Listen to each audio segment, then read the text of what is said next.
नमस्कार दोस्तों, हमारी YouTube फैमिली को हमारी तरफ से, हमारे पूरे परिवार के तरफ से नवरात्रि की ढेर सारी शुभकामनाएं। आज मैं एक नवरात्रि स्पेशल पचरा गीत लेके आई हूँ। आप लोग को कैसा लगा कमेंट करके जरूर बताना। उड़न खटोलावा से आवई दुर्गा मैया हो, किली मिया छैया ना ओ, किली मिया छैया ना।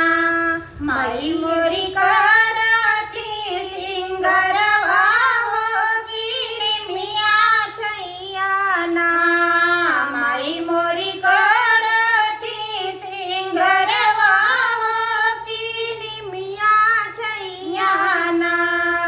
उड़न खटोलावा से आवई दुर्गा मैया हो, किली मिया छैया ना ओ, किली मिया छैया ना। माई मोरी करती सिंगरवा हो, किली मिया छैया ना। माई मोरी करती सिंगरवा हो, किली मिया छैया ना। घोड़वा चढ़ल आवई धैया लाल चंद्र हो, कि कहाँ बहिनी ना हो, कि कहाँ बहिनी ना। बाटई तोहरी तैयरिया हो, कि कहाँ बहिनी ना। बाटई तोहरी तैयरिया हो, कि कहाँ बहिनी ना।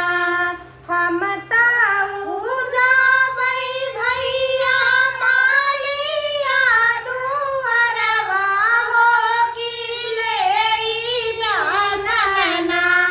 जाबई फूलवा के हरवा हो, कि लेई अपनना। जाबई फूलवा के हरवा हो, कि लेई अपनना। घोड़वा चढ़ल आवई भैया लाल चंद्र हो, कि कहाँ बहिनी ना हो, कि कहाँ बहिनी ना। बाटई तोहरी तैयरिया हो, कि कहाँ बहिनी ना।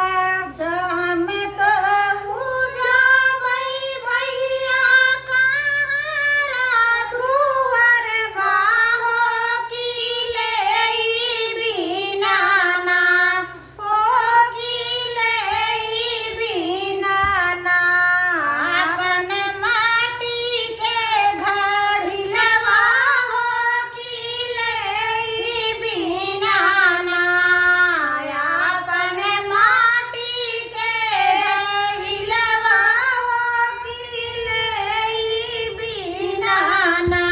हम तऊ जाबई भैया जजवा दुकनिया हो, कि लेई बिना ना हो, कि लेई बिना ना।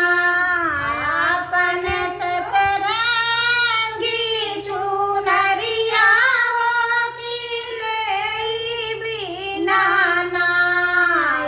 अपन सतरंगी चुनरिया हो, कि लेई बिना ना।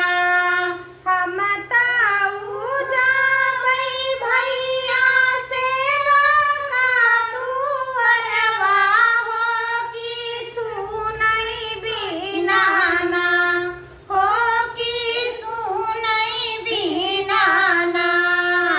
भैया अपना पचरवा हो, कि सुनई बिना ना। भैया